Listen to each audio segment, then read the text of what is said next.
than I look. So that means it's gonna take me longer to age out of a serial killer's victim profile.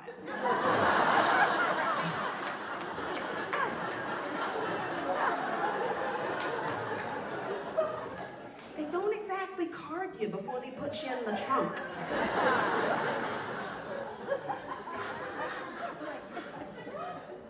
Can you imagine? Get out to the middle of nowhere, I show up my ID, and now it's awkward. But also a teachable moment. Like, sweetie, you seem a little new to the serial killer game. I don't know where you see yourself in 5 years, but you're not gonna get famous killing black women. I know, right? Imagine how I feel. Yeah, we end up on unsolved mysteries. Fuck, where's Waldo? Where's Wanda?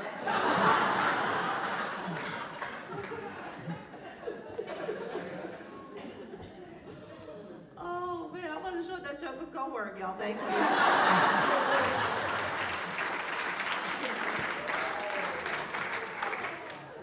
But everybody in the body positivity is like, you have to love your body. I'm like, okay, and like I'm not saying I don't love my body, I just have some notes. I want that to be okay. Like I love sweets, I love sugar. You know all the things of like what's cake, like on Instagram, whatever. I'm scrolling, I'm like, I want to eat a sneaker.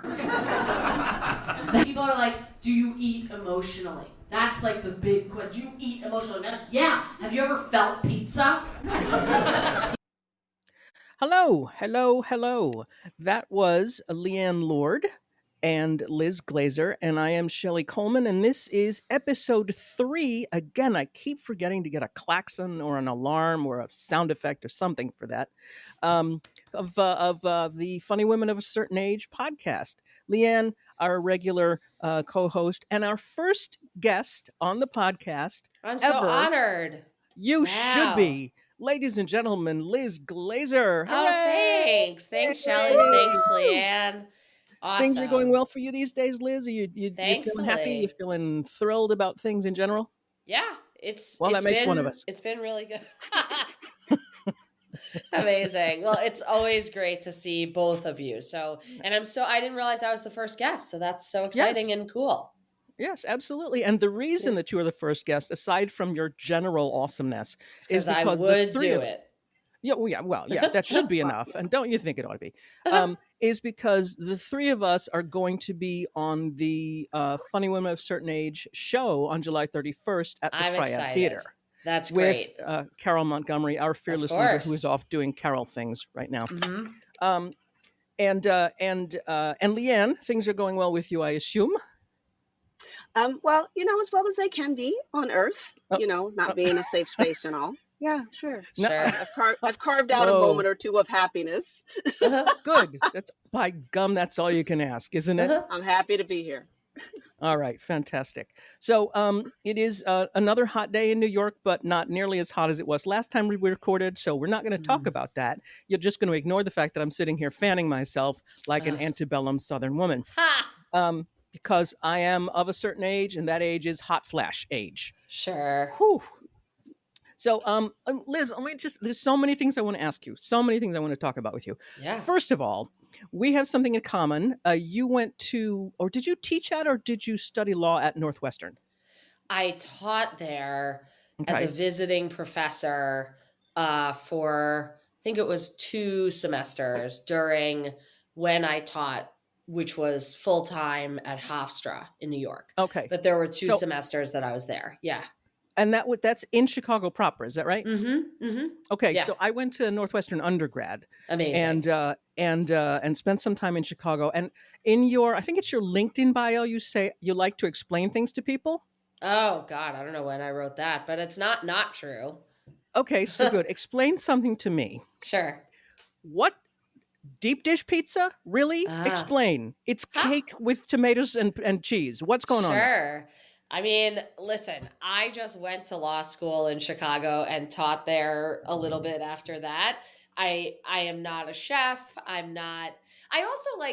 Okay, so I grew up in New Jersey. I was born in New York City, but one thing that I don't really subscribe to is the like, here's what I like, so therefore it's better. I'm not here saying that at all. I And to am. the great. Well, that makes you and the rest of most of the population. But like, you know, I'm just like, if somebody likes something, like there's, you know, to your point, Leighann, like the world is what it is right now. And any kind of moment of happiness that somebody can savor is so beautiful. So to the extent that people enjoying, you know, the quiche that is deep dish pizza or whatever it might be, fine. I think that's great. For me, I mean, I remember this was not when I was teaching so much as when I was in law school, which I also went in Chicago. I went to the U of C though, not Northwestern. But you know, we would get like Giordano's, which was also, I mean, most of the places have a deep dish and a thin crust option, but like usually it was the deep dish that we got for free. And, you know, free pizza. Free Whether pizza? or not, yeah, like for meetings and things like that, you would go to a lecture and there'd be like free pizza because it was a lunchtime thing. Like that was great. So is it my favorite? No, but I would chalk that up to this is what I was raised in, was something different rather than some kind of moral, you know, judgment on what is or isn't pizza and its platonic ideal.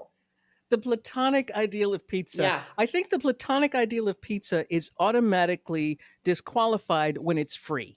Because I would eat free pizza if it took a spoon. I don't care. I don't That's care. true. Yeah. I already love Liz, that you have set the humanity bar so much higher than most people are willing to set it. Yeah, no, because I mean, this is proof that human beings will fight over anything. Pizza. Right. Yeah. And I will admit, I have been one of those people. But you grow, you learn, you change. And that's the hard part. People don't like change. It's what you were introduced to as a kid. What was your foundational pizza experience? And you think that that's it. Now we could be talking pizza. We could be talking politics. I think so. I think that's there's something there. Can we all come together over some pizza? How about that? And you eat the kind that you want. What's important is that we're eating together. And that it's free. And absolutely. There we go. Absolutely. We fixed it, everybody. I think, well, my issue with it was that when I got there, the first time I went out for pizza, this was in the late 1800s, I think. So when I got there and I said, we went to, I forget what it was. I forget which place it was. Doesn't matter. Yeah. And we were ordering and I said, I've just like a regular slice. And oh, it was an uproar. It was an uproar. You must be from New York. And then, you know, they practically ran me out of town on a rail. Oh my gosh. I have to admit that, you know, it's just a reaction. I'm just being reactionary. Oh yeah. To and that makes pizza. sense. Yeah. I mean, but I understand, you know, the atmosphere around it. I don't really have that strong of an opinion on it. All right. I can actually remember there was a big hoopla when one of our former mayors of New York City ate pizza with a knife and fork, and it was a meltdown. It was an absolute meltdown. Well, he didn't want it the grease running down his arm into his part of designer the suit. Sir, roll up your sleeves. Sir. Get that grease. If it's not leaking down your wrist, you're not eating it right. Right. Fair. And now I want pizza. Sure. I mean, you know, there's time. You want to take a break and we'll just, you know, go have lunch and then come back? Oh, that would be nice. I'm good. No. I can't. No. All right. Okay. So, and then Liz, there was something else I wanted to ask you. And I don't know, this is maybe not the kind of thing that people ask anymore because, you know, once again, I am several thousand years old. So forgive me if it's not okay to ask. But do you remember how old you were the first time you realized that you were a lawyer? The first time I realized I was a lawyer? Yeah. Well, I mean, if the reason for the question being questionable is that I say my age, I'm 44. I'll always say my age. I don't care. In terms of, I don't know that I ever realized I was a lawyer, like truly in my inner self. No way. Yeah. You know, I went to law school because I thought like, okay, this is what you do. This is like what my parents like wanted from me. And, I don't regret it because I wouldn't have the life I have in many ways now. Like I do comedy at law schools and law firms a lot. And so that connection runs deep. And the reason that I have the material that I have for those audiences is a function of being a part of that world for as long and as deep as I was. I mean, I went as a student and then I taught for 9 years. I gave up tenure. Like it wasn't like a passing through sort of thing for me. So, but that said, I think the part of me that's a lawyer is the part of me that's always like the part of me that's answering this question for like probably an hour at this point, right? And, not taking sides on the pizza thing because I can see both sides of it. And that's not necessarily what everyone might think of as a lawyer, because on the one hand, you could say, oh, a lawyer is like, oh, I'm right.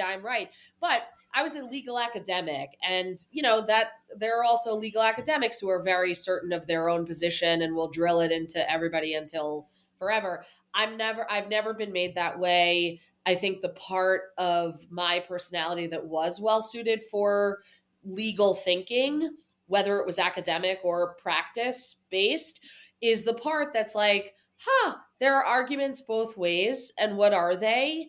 And can we discuss them? And like having deep, long conversations of that nature has always interested me. And I also think that it's part of like, what writing an hour of comedy can be, because when you start asking those questions, like that's when you can get a depth of like, why is this the way it is? It's not so different. So I've skirted your question entirely, not answered anything related to but ages. You did bring me back to the original point, which was you like explaining things to people. I guess I do. Yeah. Never mind changing that LinkedIn profile picture or the bio. But yeah. So anyway, I think, I don't know that I ever fully embodied it. Like, especially when I was teaching and like, you teach in a law school, they call you professor. And I always was like, oh, I know nothing. Like I am so not deserving of that. And that's definitely like something for me that I work on, is like really believing that I deserve to take up the space that I do anyway. So I don't mean it as though like this is the way to be. But yeah, like any kind of honorific or like degree and certificate and title, I'm just like, get away. Oh, that reminds me. Yeah. I think you have to get an honorific here because Leighann is, I don't know if you listened to the first episode, which if you didn't, you must. Sure. Leighann is Her Majesty. Oh, and Carol Montgomery. When next you see Carol, you must address her as Your Grace. Ha! Okay, and then you can be Your Honor, Shelly. Well, no, I'm Miss Shelly. Okay, good. That's who I am. So I guess you then have to be Your Honor. Okay. Well, I'm never answering to that. I promise you. Fine. Yeah, it's a real Game of Thrones vibe here, in case you're not picking that up. Sometimes Bridgerton, sometimes Game of Thrones. Right, yeah, if you want something softer, maybe Bridgerton. I'll see you at the Ton. One of us will be the diamond of the season. That's fun. Cheers. Okay. Yeah. Yeah, I don't know. Like that stuff is always like super uncomfortable for me. I mean, not the joke of it, but like, the inhabiting of any kind of that. But yeah. Anyway, I get it. Somebody asked me over the weekend, this is what I was thinking. They're like, do you think you get in your own way, like in your career, by not acting like more of a star? And I was like, oh my God, I love that you asked this question. And I love when people like give that kind of direct a note or direct a question, because like I will think of it along with everything I do for the next 6 months minimum. And so, so maybe having people address me as Your Honor is really the key to my entire career, and I should do it. And I'll start I'm today. glad we've straightened that out. For sure. And I'm happy that we can take credit for the rest of your success. I will give you credit. I've already updated my LinkedIn.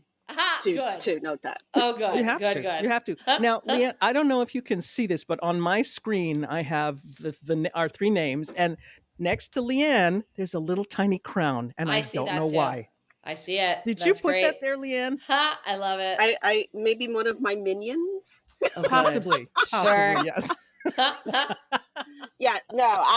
don't mind honorifics, and it's my little visual, self-esteem cue reminder. Cool. All right. Hey, queen, take a break. Hey, queen, have a glass of water. That's goals for me. That's great. My mom wanted me to be a lawyer. My mother was really, really hopeful.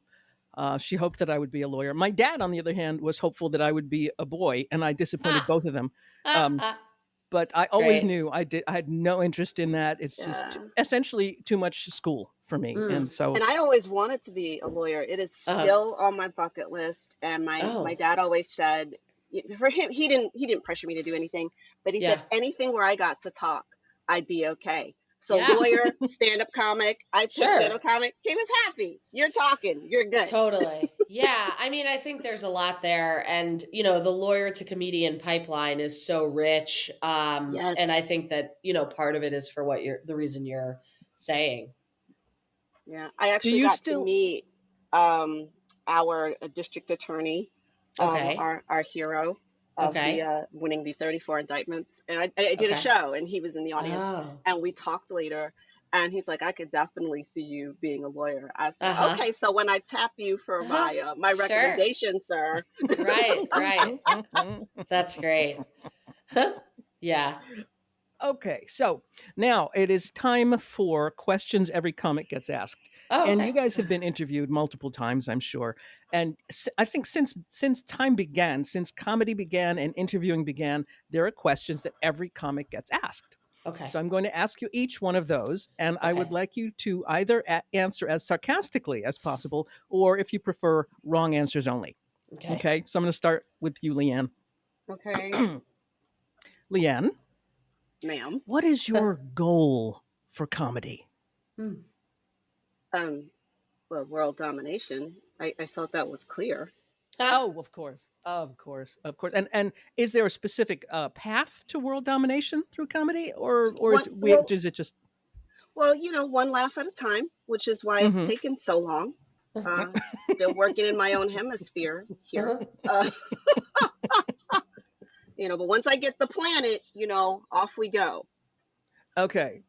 And assuming that there is extraterrestrial life as we know it, or intelligent life, I trust you will be expanding galactically. Oh, absolutely. And I even know the plan. Stranger in a strange land always works. Like, hey, look at me with just my 2 hands and 10 fingers. Ha ha ha! You guys are winning. So. Feel free to interrupt me and derail this nonsensical rant. Oh, no. That's the whole point. That is the whole point, is for it to be as absurd and ridiculous and nonsensical and silly as possible. Because honestly, I will say my real answer to that, besides world domination, if I get a non-sarcastic answer, it was I wanted to enjoy my life. And I love comedy. There you go. Okay. Now, Liz. Yes. Liz, welcome to the show. Thank you. What's your process? What's your comedy process? Well, I actually already am the biggest comedian on Mars. And so you were talking galactically, and that was making me think of that. And now I'm just here on Earth briefly, doing a few years tour, figuring out how to translate the success that I've had on Mars to Earth. And, what I did over there process wise, it's really I think Leighann is on the right track, in terms of one laugh at a time. Because ultimately, I think it does boil down to, no pun intended, it's hot where I'm from. It's about individual viewers and friends and fans and all of that. But process wise, I don't have I always wish that I had a better process. Part of the thing that I love the most is like reading a self-help book that promises to change my life at the end of it. And I think that like really my process is just like reading a million of those until the day I die. And then it's like, oh, I didn't read The Best Way to Die. And then, you know, I wish I did it better or something like that. But like, I keep notes on my phone. I try and pepper my life with like, you know, individual things like a taping or something like that, if I'm lucky enough to be able to do that, so that I'm like working towards that and then keeping it loose. A serious piece of advice that I'm sure someone told me it in some way, but I think the analogy may be mine, is like to keep it loose until you have to tighten. And I think of this in reference to building furniture. And I am not good at lots of things, including building furniture. And if you're, for example, me and building an IKEA desk, then the likelihood is that you'll probably put the shelf that's supposed to go on the left side on the right side. And then at some point, when you realize that, you'll have to undo most of what you've done in order to put it on the right side instead of the left side. And if you've tightened all of the screws up until that point, the rebuilding process is going to be way more annoying than if you've kept the screws relatively loose, so that then you can recognize your error and then move the thing from the right to the left, or the left to the right, and then tighten them at that point. And so I like to keep that frame and analogy active in my head as I'm going from, like, right now, I just taped a short set for Don't Tell Comedy that will be coming out as we're taping this. It'll be out this Wednesday, which is July 24th. And that's available, you know, via my stuff by the time this comes out, but also their Don't Tell Comedy's pages and all that. And then I also taped a special. And so that's a, you know, a longer piece. And both of those I was working up to for a while. And now, you know, I have some stuff coming up, but it's not necessarily of the same magnitude. It's not quite yet. So I'm still at the keeping it loose stage until it's time to tighten. And I don't know exactly when that is, but it's around the same time as, metaphorically, you realize that everything on the left is on the right, or vice versa, as you would with building an IKEA desk. And that's what works on Mars. So I was going to say, that applies on Earth. Is there does it take a long time translating Martian comedy to Earther to Terran comedy? Oh my God, it's so annoying, and I can't even begin to describe. But yeah, I mean, thankfully, I'm very good at that, and so that's been helpful. You know, the no gravity helps also to a degree. Sure. It's just like another thing that you don't have to worry about. But yeah, so process-wise, I do think that it translates one planet to the other. Okay. I imagine the lower gravity would make it a lot easier when you're building shelves also. For sure. Yeah, exactly. Although that whole, you know, keeping them down to put stuff on. Well, you know what? I've never been on Mars, so I really am just talking through my ass here. We'll have to get fantastic. You out there, Love sure. to go. Yeah, Love to go. Yeah, who books that?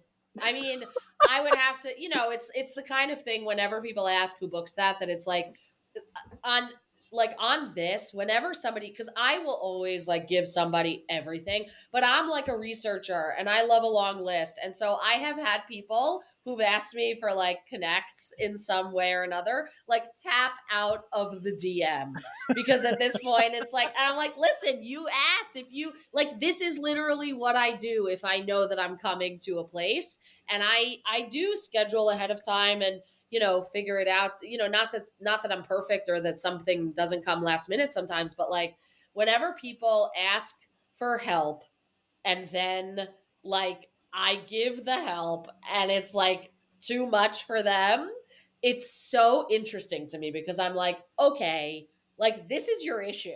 I'm not here to tell you this, but like this is a problem if you're getting the answer and then you somehow can't like follow up on that.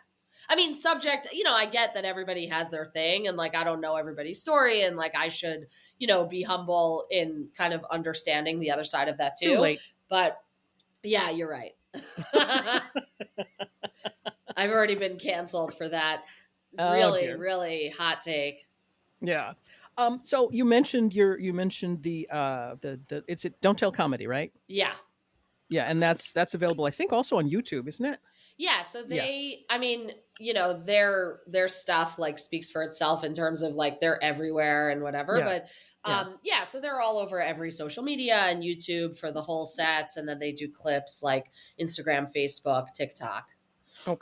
Okay. Now, Leighann, you are going down south for a library event, right? Amazing. I am. I'm performing for the National Conference of African American Librarians, and it's in New Orleans, and I am so excited because I feel like I was born with a book in my hand. I still have, I have bookshelves like full of my books, my parents' books. If anybody wants some old Donald Goings, Iceberg Slim books, the Schomburg has not called me for those. That'd be great. Oh, they will. Well, yeah, any day now. But I no. I'm going to make a couple of calls. I can't guarantee anything. I'm just saying. Okay. I'm just saying. But I remember walking hand in hand with my mother to the library when I was little, to go for story time. Our story leader was Mrs. Good. Like, I still remember that.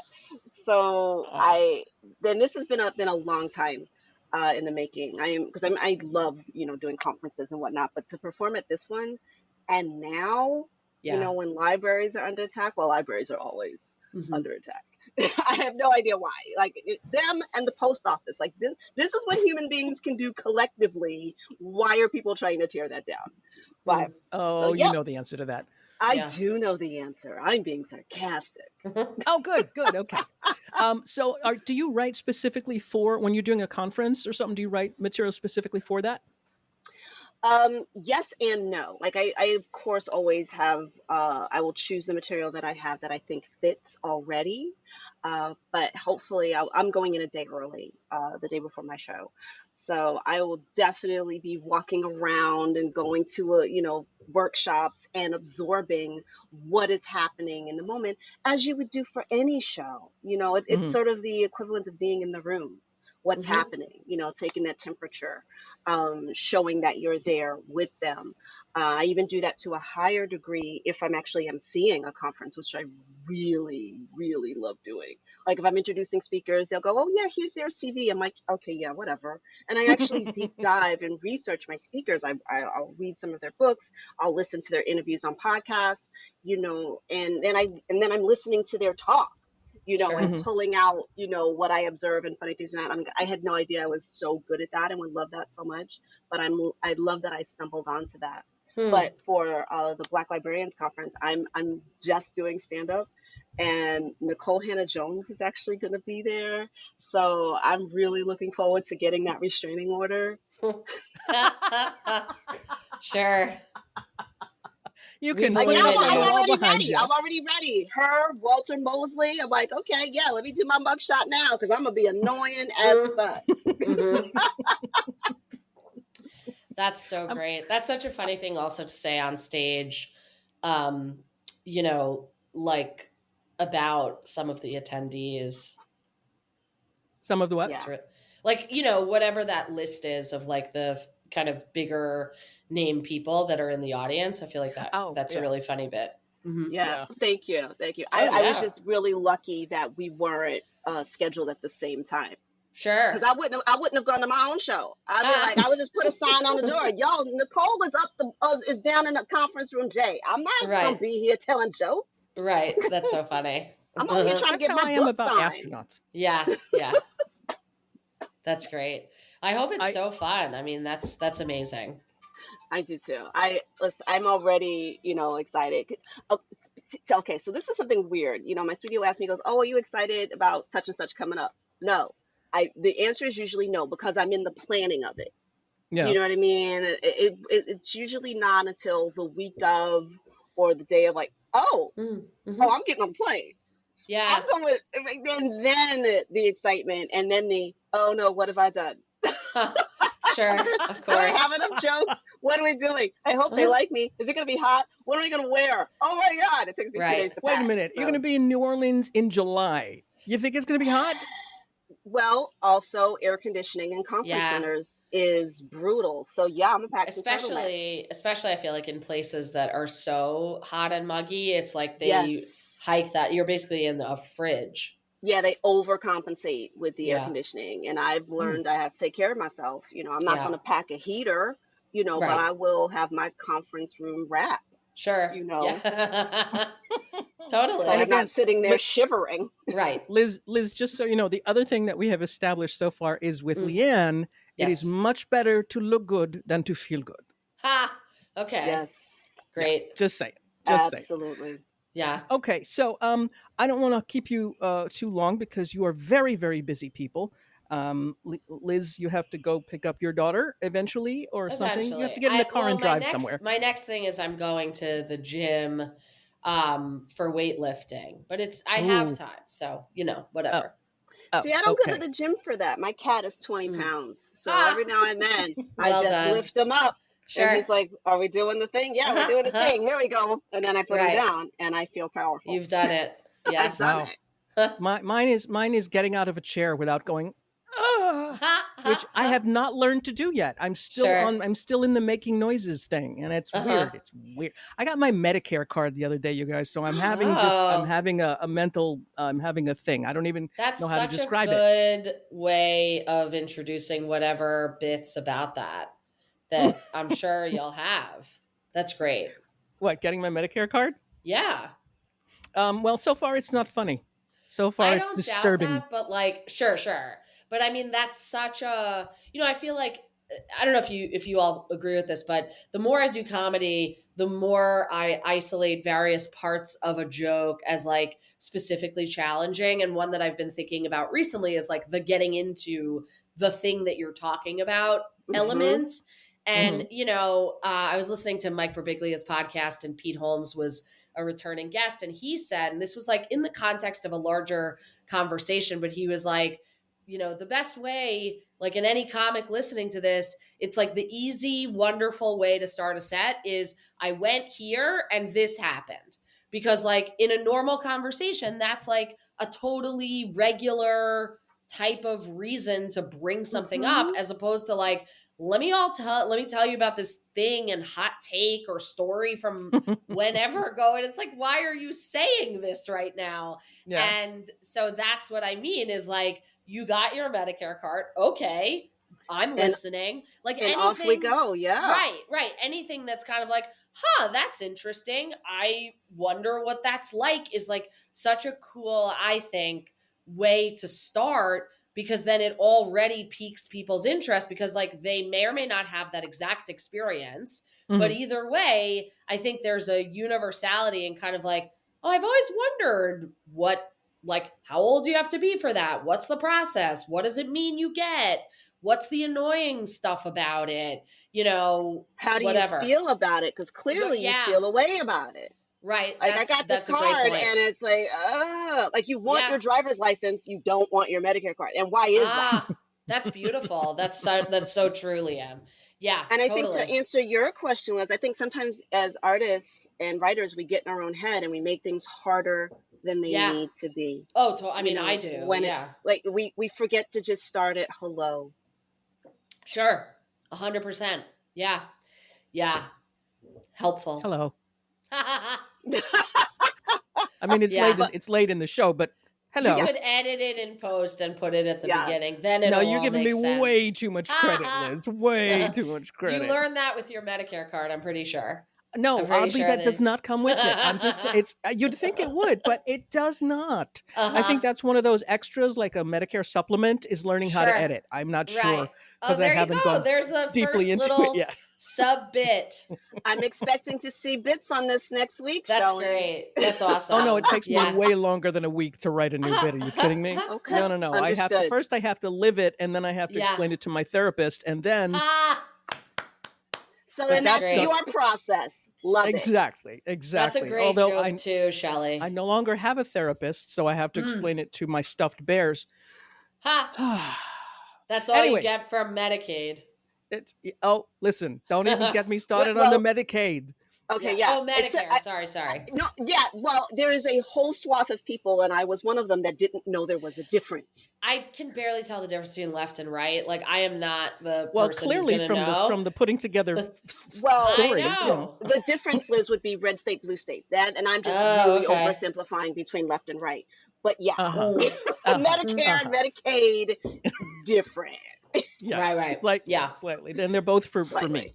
So, so anyway, just to recap, Yes. Liz can be seen on Don't Tell Comedy, which is all over the interwebs. And you said you just taped a special, yes? I did, yeah. I taped it in the middle of May at a sold-out South Orange Performing Arts Center, which is like a 400-plus seat theater. It was crazy. It was awesome. And that's going to be available... I don't know exactly. It's all edited, so it's like kind of more of a timing thing in terms of, I'm guessing the fall. We can leave it, because I literally don't even know. Okay. And Leighann will be in New Orleans this week talking to librarians and being talked to by librarians. Maybe there'll be a story time, so that'll be good.